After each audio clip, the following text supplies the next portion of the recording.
That's my grandfather, who That I is your spoke of earlier. grandfather. Okay. I wrote it for him, and the story is, well, they used to call before my grandfather was saved, Mm, right? yep. They used to call him Pud, and Ah, Pud would meant pretty boy. He ah, was a pretty boy, had all kinds of ladies and things like this. This is before he was saved.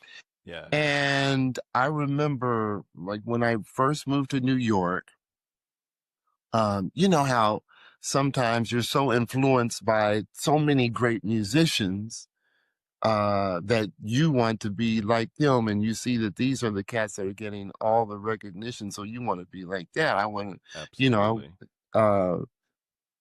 uh, and I was no different. Um, Kenny Garrett, everybody was trying to be like Kenny Garrett. Kenny Garrett is Kenny Garrett. He's the It's man. true. That's true. So I Yeah. remember I first got to New York and I was trying to be like Kenny Garrett. I was trying to Mm, write and play in that style. Not doing well at all, but I was trying. And I remember, like it was yesterday, I went to a jam session at the house. Joe Magnarelli, oh, okay. Sure. Of course. Mags, right? So it Yep. was at his house, and I was writing. And I remember I brought this tune in, and Mags said, "Oh, great. Just what New York needs is another angry alto player." Oh, no. And man, that broke my heart. Yep.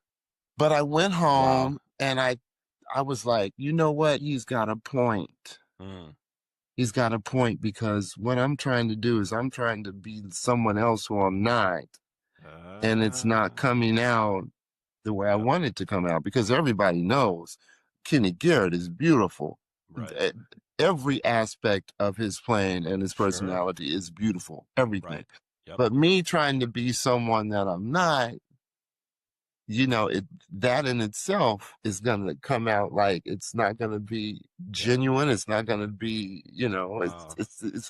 so that very day I went home, and the next day I got up and I said to myself, you know what? I'm going to be me. I've got to be me. Right. I've got to write. I still am going to be influenced by all these things, but I've got to come from my history, what resonates with me. And Yep. that very day I wrote Puddin' Time. And that's Wow. how that came out. Woo.